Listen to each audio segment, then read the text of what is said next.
Қадірменді тыңдармандар, бұл дұрыс сөйлейік бағдарламасы. Біздің студиямыздың қонағы Анар Мұратқызы, тіл маманы. Анар ханым, әсіре-пәс стильдік қолданыстар деп нені айтамыз? Біз енді өткен сабағымызда әсіре ресмилік қолданыстардың ауызша дискурстағы бір ерекшеліктер туралы айтқанбыз.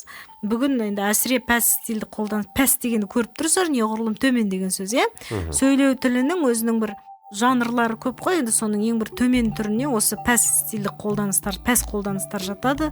Қарапайым сөйлеу тілінің, қарапайым ауызша сөйлеу тілінің бір сөздері, енді бұл әдетте тұрмыстық деңгейдегі бір өте төмен, қалай айтсам болады, тілдік құзыреттілігі де төмен, кішкене бір мәдениеті де төмендеу адамдардың тілінде көбірек кездеседі. Бірақ осы сөзді кей кездері біз өздеріміз де ресми қарым-қатынаста көп жүрген адамдардың, тіл мәдениетін білетін адамдардың өздері де кейде қолданып қалады.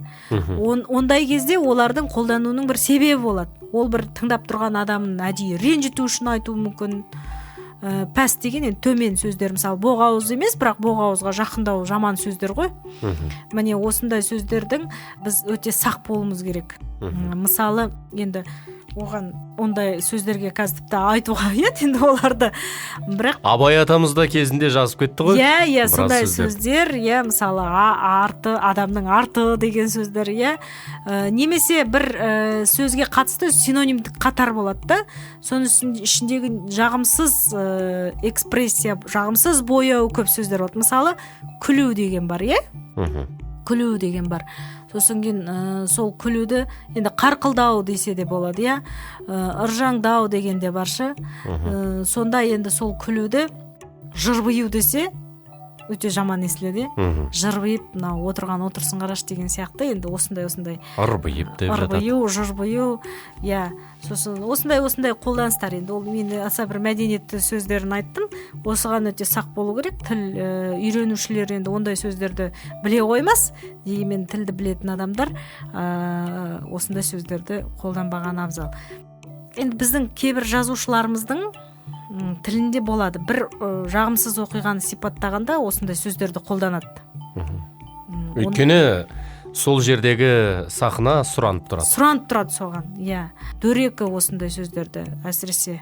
Сондықтан бұл әсіре пәс стильдік қолданыстарды ресми қарым-қатынаста қолдану тіптен үлкен қателік болып саналады. Мынандай енді пәс стильдік қолданыстарға тұрмыстық аядағы тіл мәдениеті төмен тілдік тұлғалардың сөйлеу элементтерін қолданып жатады. Ондай көбінесе ол паразит сөздер, варваризмдер, осыған да әсіресе қатты сақ болу керек. Мысалы вообще, короче деген сияқты орыс тілінен енген сөздер, осындай сөздерді көп қолданатын бізде тілдік тұлғалар бар. Одан кейін енді арасында орыс тілінен жаман боғауыз сөздерінде қолданып кететіндер бар.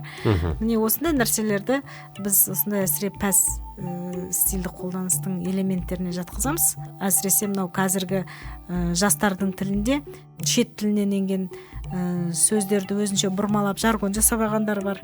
Қазақ сөздерін бұрмалап жаргон жасап алғандар бар. Мен енді бұрмалап дегеннен шығады. Қазір егер арамызда осы біздің хабарымызды тыңдап отырған жастар болса, құлақтарына алтын сырға, қазір байқасаңыз ауылды жерлерде былай сөйлейтін болған қазір.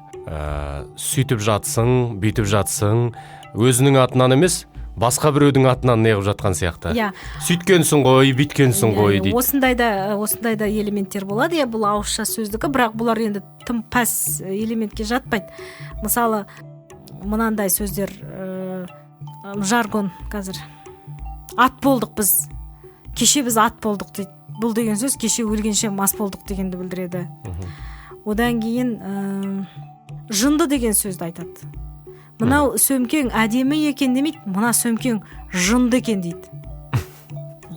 Мысалы, сатып алған сенің сөмкең, немесе сен бүгін керемет әдем болып кетіпсің дегенде, сен бүгін жынды болып тұрсың дейді. Міне осындай жаргон сөздер бұл әсіре пәс стильге тән элементтер. Енді ауызша қарым-қатынаста, әсіресе ресми ауызша қарым-қатынаста осындайларға сақ болу керек. Дұрыс айтасыз. Көп рахмет, Анар ханым.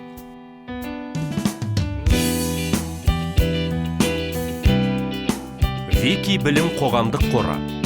Қазақстан Республикасының Мәдениет және спорт министрлігі тілдерді дамыту және қоғамдық саяси жұмыс комитеті тапсырысы бойынша дайындалған. Алматы қаласы, 2015 жыл.